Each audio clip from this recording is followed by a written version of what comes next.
بسم الله الرحمن الرحيم الحمد لله رب العالمين والصلاة والسلام على سيد المرسلين وخاتم النبيين وعلى آله طيبين طاهرين ومن تبعهم بإحسان إلى يوم الدين وبعد.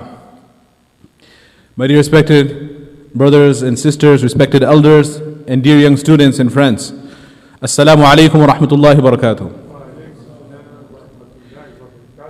Indeed, this is one of the practices of people of all times, that those individuals that they look up to, they respect, they admire for their services, for their contributions to society, and what they have done for the general welfare, those people are remembered. Those individuals are celebrated. And the way the respect is shown to them is either by dedicating certain monuments, certain statues, certain places. The name is given to the airport, the name is given to the harbor, to the street. The names are given. Different places are dedicated for their memory. A park is dedicated in the memory of so-and-so, generous donor. A plaque is put on the wall to remember the contributions of so-and-so in donating towards establishment of this ward in the hospital. So either there's takhsis of makan, different places are selected to remember those individuals, or there's takhsis of zaman, or the time, meaning the day. This is the day, this is Martin Luther King's day, this is Columbus Day, October 12th. This is Memorial Day, to remember the veterans who gave their lives in defending the nation, etc., etc.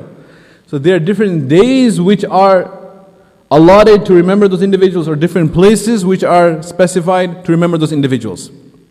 The takhsis of zaman or makan. What does Allah subhanahu wa ta'ala says? Allahu yakhluqu ma yasha'u wa yakhtaru ma kana lahumul khiyara. Allah is the creator of time, and Allah is the creator of space, and Allah is the one who chooses and selects. This is permissible with respect to our worldly acknowledgements. But with respect to the hereafter, Allah subhanahu wa ta'ala says, He is the one who selects certain days over other days, certain nights over other nights, certain months over other months, gives them added virtue, certain places over other places, grants them extra virtue. مَا كَانَ لَهُمُ الْخِيَرَةِ. No one else besides Allah subhanahu wa ta'ala has the right to declare this particular day is more sacred. Among the days of the week, إِنَّ الْجُمْعَةَ سَيِّدُ الْأَيَّامِ إِنَّ الْجُمْعَةَ سَيِّدُ الْأَيَّامِ. Verily, Friday is the leader of all the days of the week. And then Allah has given extra virtue, وَلَيَالٍ عَشْرٍ وَالْفَجْرِ وَلَيَالٍ عَشْرٍ. Allah subhanahu wa ta'ala has given virtue to 10 days. Allah subhanahu wa ta'ala has given virtue to the Muharram, the 10th of Muharram, the Ashura, to the 9th of Dhul Hijjah, Arafah, Yawm al-Arafah. These days have been declared sacred. Of course, Shahr Ramadan, alladhi unzila fihi al-Quran. And then there is a fi laylatun khayrun min alfi shahr, the night better than 1,000 months, so on and so forth. So likewise, we are now fast approaching a time which is declared special by Allah subhanahu wa ta'ala, and we have been ordered to go and visit a place. So the time has been declared a special time, and the place where we have been all ordered to go and visit is a very special place that Allah subhanahu wa ta'ala has made it farad on every single ummati of Rasulullah sallallahu alaihi wasallam who has ability to do so, to go and visit that place, to go and remember a very, very special, very beloved slave of Allah subhanahu wa ta'ala. And we should never get tired of hearing about him, because Allah subhanahu wa ta'ala does not tire of speaking of him. And I'm referring to none other than the Khalilullah, the friend of Allah subhanahu wa ta'ala, Ibrahim alayhi salam.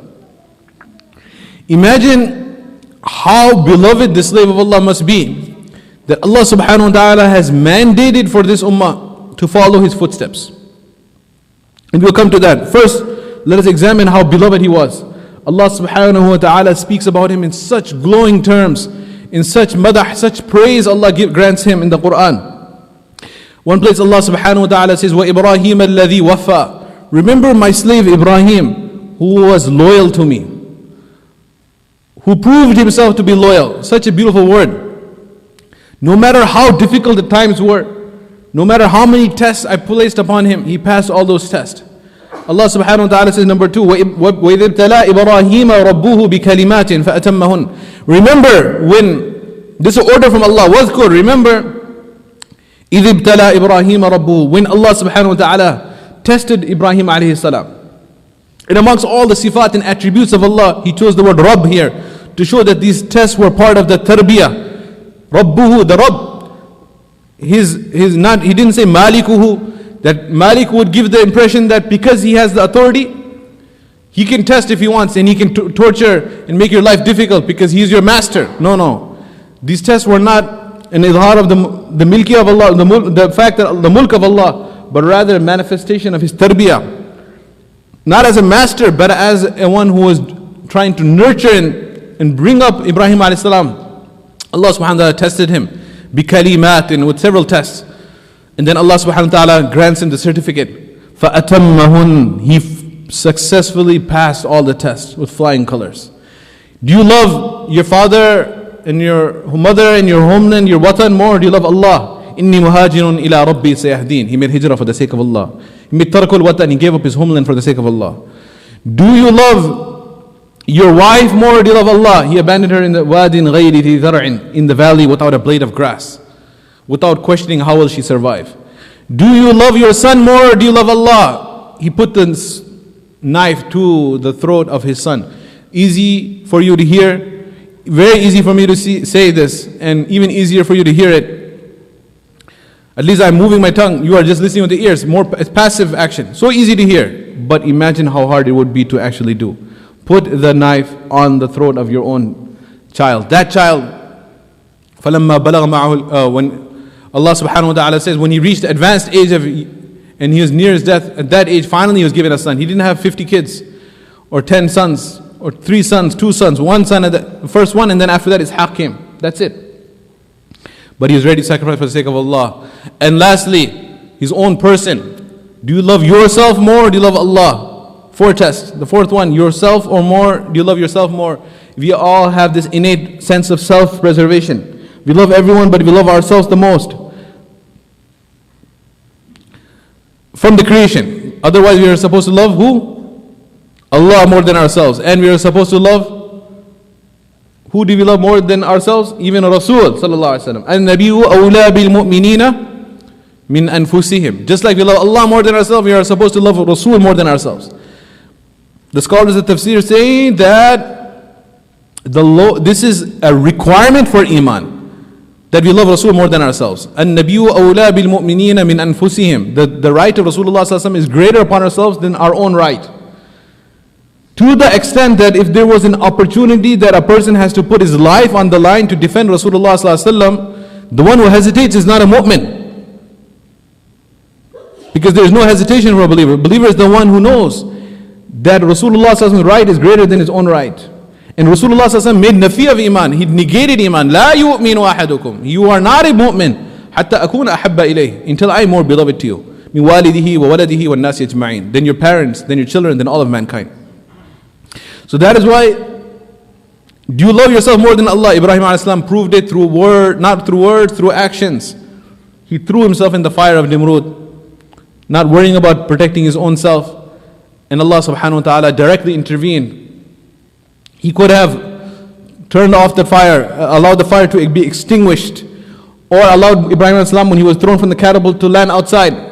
But Allah subhanahu wa ta'ala did not do that. He directly intervened and changed the laws of nature, the physical laws of nature, which He is in control of. Kuni bardan wa salaman ala Ibrahim. Ya naru kuni bardan wa salaman ala Ibrahim. O fire, become cool and peaceful for Ibrahim alayhi salam. So this is no normal individual. The sky has risen and set upon many people. وَالَّذِي خَلَقَكُمْ. He has created you. فَمِنْكُمْ كَافِرٌ وَمِنْكُمْ مُؤْمِنٌ. Some of you are believers, some of you are disbelievers. Many great disbelievers have passed. Many believers have passed. Many great believers have passed. But Ibrahim a.s. is not just a mu'min. He's not just any mu'min. He is not only a nabi. He's not any nabi. He's not only a rasul. He's not only any rasul. He is among the ulul azam min ar-rasul. They're mu'mineen. Then Allah selects from the mu'mineen the anbiya. There are anbiya 124,000. Allah selects the rasuls 313. From the 313 Allah selected the ulul azam min ar-rasul. the top ranking prophets of Allah subhanahu, messengers of Allah, the Rasul, the one that Allah subhanahu wa ta'ala orders Rasulullah sallallahu alaihi wasallam, fasbir, you be patient and persevering in the face of the opposition of the mushrikeen of Quraysh, kama sabara ulul azam, like the Rasuls who had determination in the past were. He is one of them, Khalilullah Ibrahim alayhi salam. Allah subhanahu wa ta'ala says that فَأَتَمَّهُنْ, he passed all the tasks. And he had made dua to Allah subhanahu wa ta'ala. وَجَعَلْ لِي لِسَانَ صِدْقٍ فِي الْآخِرِينَ. Oh Allah, make it so that the people who come after me, they speak of me in good terms. And this is a very important point here, nukta, that in Ruh al-Ma'ani, Allama Alusi rahmatullahi alayhi goes at great length to explain that it gives, perhaps if you don't understand in the proper context, a person can misinterpret this ayah and think that it's referring to kibr, arrogance, that you want to have a good name.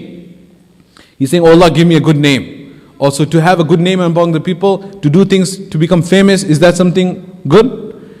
It seems so, because Ibrahim as-salam is making dua. No, what he meant is that, oh Allah, make me righteous and make me an example, a qudwa, an example and a model for others to follow. So people speak about my good actions and get inspired and try to follow you and come closer to you. There's a fine line there. So Allah subhanahu wa ta'ala doesn't teach us in the Quran and the Sunnah that we make dua that we be pious and become righteous and no one knows about it, we remain hidden. That's fine. You might say that's ikhlas. But beyond that, what's even higher than that is that if your righteousness becomes an example for others to follow. You're well known. رَبَّنَا هَبْ لَنَا مِنْ أَزْوَاجِنَا وَذُرِّيَّاتِنَا قُرَّةَ أَعْيُنٍ. It doesn't end وَجَعَلْنَا مِنَ الْمُتَّقِينَ. Oh Allah, make us among the muttaqeen. What is it? وَجَعَلْنَا لِلْمُتَّقِينَ إِمَامًا. Make me the imam of the muttaqeen. Why do you want to just be a muttaqi? That's not a mu'min. A mu'min has higher aspirations. He wants to not only be good, he wants to be an agent of good, a force of good, a positive example for others to follow. وَجَعَلْنَا لِلْمُتَّقِينَ إِمَامًا. Whoever has done good deeds, he will get the reward of good deeds. And whoever invites toward good deeds and become a means of others to follow, will also receive the reward for that. مَنْ دَلَّ عَلَى خَيْرٍ فَلَهُ أَجْرٌ مِثْلَ فَاعِلِهِ. Whoever invites towards any khair will receive the reward of whoever follows afterwards. So Ibrahim alayhi salam said, وَجَعَلْ لِي لِسَانَ صِدْقٍ فِي الْآخِرِينَ. Oh Allah, make the people who come after me remember. And we not only remember because we love to remember, we like him, but we have been ordered by Allah subhanahu wa ta'ala to remember. In every salah we recite Allahumma salli ala Muhammad wa ala ali Muhammad kama sallaita ala Ibrahim wa ala ali Ibrahim. If Muhammad sallallahu alaihi wasallam is the father of our ummah, then Ibrahim alayhi salam is our grandfather. How can we forget our grandfather? Likewise, Allah subhanahu wa ta'ala says, وَاتَّخَذَ اللَّهُ إِبْرَاهِيمَ خَلِيلًا. Allah is the one who made Ibrahim his friend, his dear friend. But the one aspect that we see in the life of Ibrahim alayhi salam, that it repeatedly we find these words repeated in different ways. The same word keeps on coming back, keeps on striking the heart and mind of the listener and the reciter of the Quran, is the word of Islam, submission. The word of Islam and submission. Allah subhanahu wa ta'ala says, Ibrahim alayhi salam is making dua, Rabbana waj'alna, oh Allah, make me and my son Ismail, while we are building the Kaaba, Muslimaini lak, make us true Muslims. Rabbana waj'alna, oh Allah, make me and my son true Muslims. This is something we take for granted. We believe we are Muslim, we believe we are mu'min, we believe we are muhsin. We are at the highest level. Jannah is guaranteed for us, we have confirmed booking in Jannah. Whereas Ibrahim alayhi salam, while building the Kaaba, having passed so many tests in his life, is making dua, oh Allah, make me a true Muslim. وَمِن ذُرِّيَّتِنَا, and from my progeny, ummatan muslimatan lak. Another Muslim ummah. Second time the word Muslim comes. And Allah subhanahu wa ta'ala said, I instructed him. What does Muslim mean? To submit to the will of Allah. To submit to the will of Allah in every circumstance in one's life. In every condition in one's life. We have a nikah after Jummah. At the time of nikah, the nikah parties, to submit to the will of Allah. After you leave the masjid, in the masjid, you submit to the will of Allah. Then when you go to the hall, you disobey the will of Allah or you submit to the will of Allah. Submission to the will of Allah is limited in the house of Allah, or does it extend to the banquet hall? Submission to the will of Allah in the banquet hall. Submission to the will of Allah in the hotel. Submission to the will of Allah in the honeymoon. Submission to the will of Allah in the shahrul asal, in the honeymoon. Sururu shahrin. luzumu mahrin, umumu dahrin, kusuru zahrin. In all the different stages of nikah. Somebody asked Ali radiallahu anhu, what is nikah? He said, sururu shahrin, 1 month of happiness. Then he said, what after? Thumma madha? What after that? He said, luzumu mahrin, you have to give the mahar. Thumma madha? Then what after that? He said, umumu dahrin. Then all the grief of the world in the time comes upon one. He said, what after that? He said, kusuru zahrin, then your back will break. I don't want to be despondent for the nikah parties. Perhaps they're late. Hopefully they didn't hear that. So, in any case, this is submission to the will of Allah in every part of one's life. That is what Islam is. So, Ibrahim Islam makes dua, وَجَعَلْنَا مُسْلِمَيْنِ لَكَ. Oh Allah, make us true Muslim. Then we see Allah Ta'ala says further on, إِذْ قَالَ لَهُ رَبُّهُ أَسْلِمْ. Remember when your Lord told Ibrahim alayhi salam, Aslim, submit to me. Now scholars of tafsir say, the natural response would have been, he should have said, قَالَ أَسْلَمْتُ لَكَ. Oh Allah, I submit to you. Allah said, Aslim, submit to me. So he should say, I submit to you. But he didn't say that. He changed it. This is called iltifat. He, instead of using the sigha of mukhatab, instead of saying, Aslamtu lak, I submitted to you, he used ghaib. He said, Aslamtu li rabbil alameen. He said, I submit to the Lord of the worlds.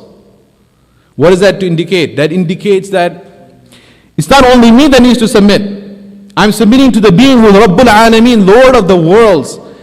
And what is alam? Al-alamu kulli ma siwa Allah. Everything in existence besides Allah is the alam. One is Allah, and everything else is beside Allah is the alam. So Allah is the sole malik, everything else is his mamluk. So therefore we all need to submit to him. So he's giving indication, everyone else in the alam, you need to submit to him too. So Allah subhanahu wa ta'ala says, he shows the link between Ibrahim alayhi salam again and Islam. Then Allah subhanahu wa ta'ala says that all the people were claiming that he is our leader. The Yahud said, we follow Musa alayhi salam, who's from the progeny of Ibrahim, Ishaq ibn Ibrahim. We follow, he is our leader. The Nasara said, he is our leader. This is the hardest thing to imagine, but the Mushrikeen, they said he is our leader. They're referring to the father of Tawheed and they're saying he's our leader. Mushrikeen Arab. They said, we are the children of Ismail ibn Ibrahim and he's our forefather. Allah subhanahu wa ta'ala makes the decision final. He says, مَا كَانَ إِبْرَاهِيمُ يَهُودِيًّا. Ibrahim was not a Yahudi. وَلَا نَصْرَانِيًّا. He was not a Jew. وَلَا نَصْرَانِيًّا in that sense. وَلَا نَصْرَانِيًّا. He was not a Christian in the sense of the Christian in the time of Rasulullah sallallahu alaihi wasallam. What was he? وَلَكِنْ كَانَ حَنِيفًا مُسْلِمًا. He was a true Muslim. Hanif, separating from all the other batil adyan.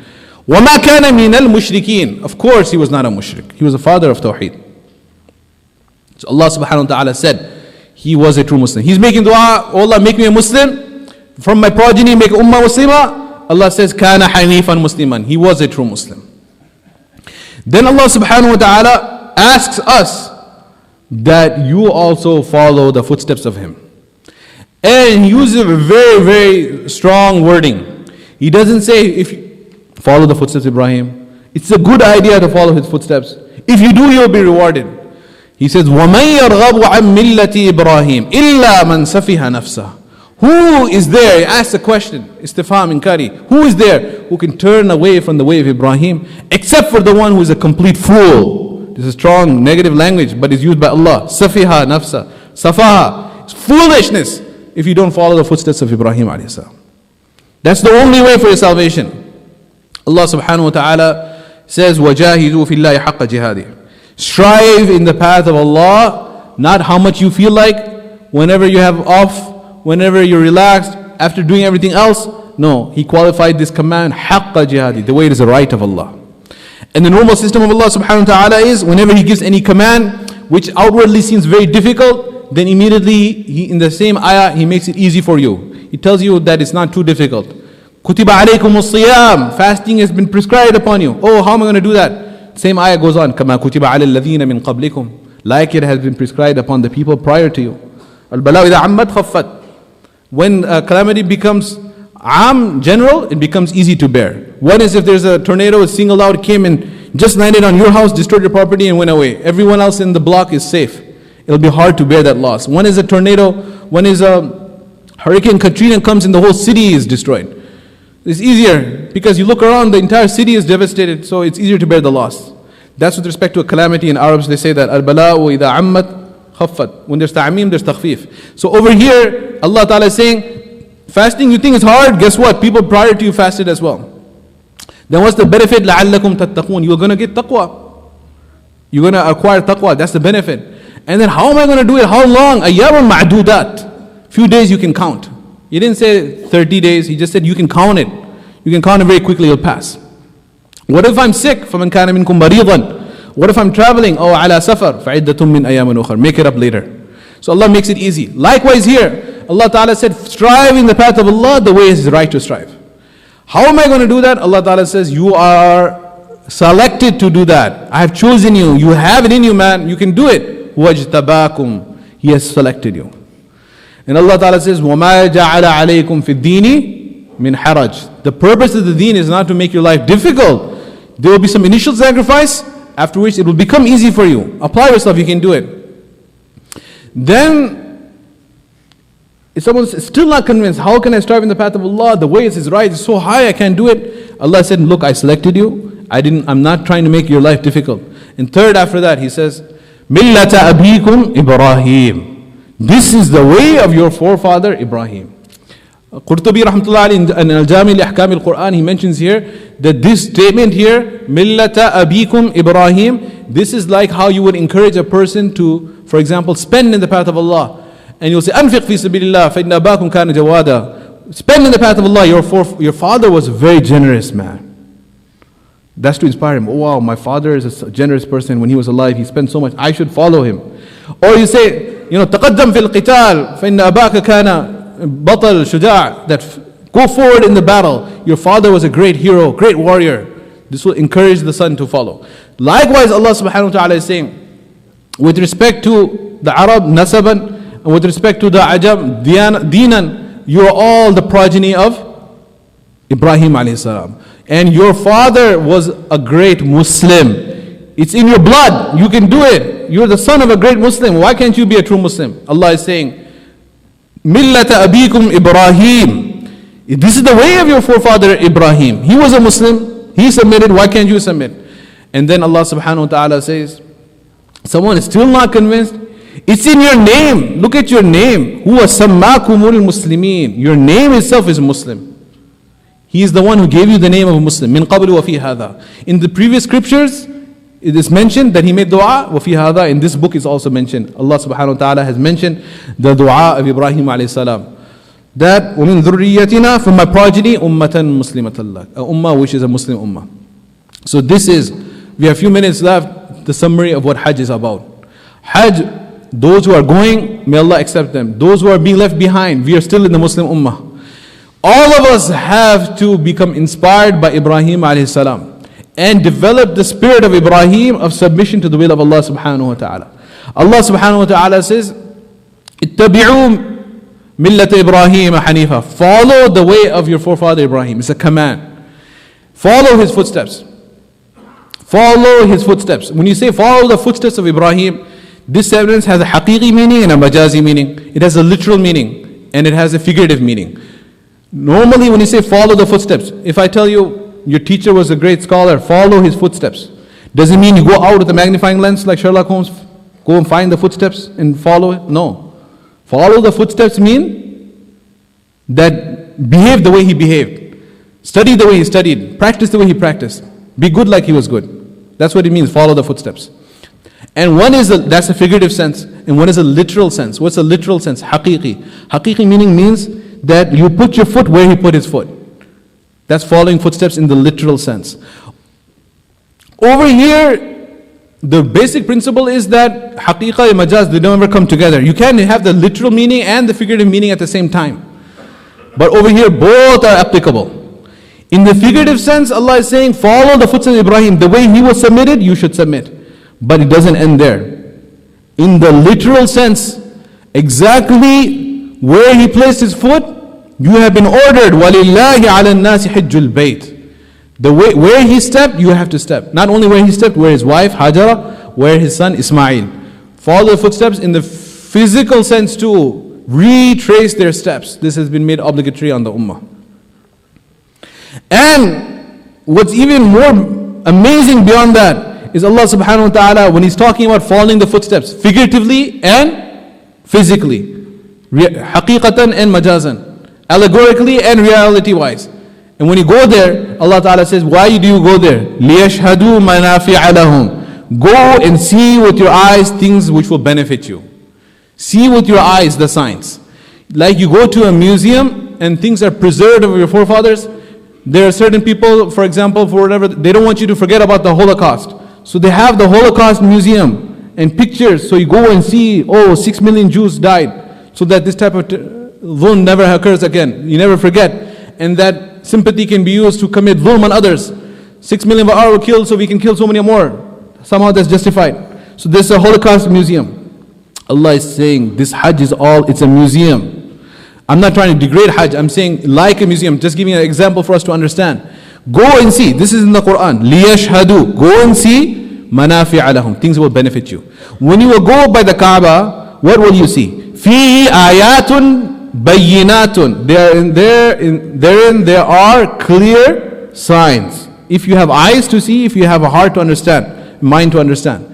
What is the clear sign you see there? فِيهِ آيَاتٌ بَيِّنَاتٌ. We're talking about following the footsteps. Follow the footsteps, figuratively and haqiqatan, real sense, literally. When you go there, fi ayatun bayinatun, there are clear signs. What is the clear sign mentioned? First clear sign? Maqamu Ibrahim, footstep of Ibrahim. The footstep of Ibrahim has been preserved. Not the mark of his hand, even though he built the Kaaba with his feet or with his hand. He built it with his hand. وَإِذْ يَرْفَعُ إِبْرَاهِيمُ وَالْقَوَاعِدَ مِنَ الْبَيْتِ وَإِسْمَاعِيلُ. Remember when Ibrahim and Ismail, they were elevating the foundation of the Kaaba. They built it with their hand, but the footstep is preserved. Why is the footstep preserved? So you go there, you see it. And if you're looking at it, and you don't have an opportunity to argue with the police. If he pushes you, says, bid'ah, then you say, Allah said, go see it. Allah said in the Quran, see it, liyashhadu, go see it, that will benefit you. And He said, it's Maqam Ibrahim, the footstep of Ibrahim has been preserved. There's a stone. In the stone, there is an impression of the foot of Ibrahim. And the molten silver has been poured over it so that you can see the depression of the feet of Ibrahim a.s. And see, this is the feet of Ibrahim a.s. I have been commanded to follow his footsteps. He was a true... What is the whole Hajj? You see the Hajj al-Aswad? This came at the time of Ibrahim a.s. to help to build the Kaaba. You see the Kaaba, it was built by Ibrahim a.s. You go from Safa to Marwa, you're following the footsteps of his wife Hajar a.s. You drink the Zamzam, this is the water came for Ismail a.s. You go and make the Ramiyah of the Shaitan, you are remembering Ridan li-Rahman wa Rajman li-Shaitan, that Shaitan came to misguide Ibrahim a.s., Hajar a.s., Ismail a.s., the big one, the small one, medium and small, all size. Just like you go to the drive-thru, McDonald's, they say one large, medium or small. Shaitan's also large, medium, small. All sizes and shapes. They come. You pelt the big one, middle one, small one. Right? They came to misguide Ibrahim, Hajar and Ismail. All the Shia. Then you make the dhabiha. Allahu Akbar. He was ready to make dhabiha of his son. We make of the camels and goats and sheep and cows, and we eat the meat ourselves. This is a commemoration of the beautiful sacrifices of this first family of Islam, the father, the wife, and the son. So it behooves us, it befits us that we actually think about these points and we try to imbibe within us the true spirit of Ibrahim alayhi salam. Whether we are blessed to follow his footsteps physically or not, in the figurative sense, we all have to become true Muslims. May Allah subhanahu wa ta'ala accept the dua of Ibrahim Islam in our favor. When he said, وَمِن ذُرِّيَّتِنَا أُمَّةً مُسْلِمَةً لَكَ, from our progeny make a true ummah which will be submitting unto you. May we be that Muslimah, ummatun Muslimah. And may we inshallah be resurrected with not only Khalilullah but also with Habibullah sallallahu alayhi wa sallam and the Nabiyyin, Siddiqeen, Shuhada'in, Salihin wa hasuna ulaika rafiqa. أقول قولي هذا وأستغفر الله لي ولكم ولسائر المسلمين. Inshallah, let us perform our sunnah.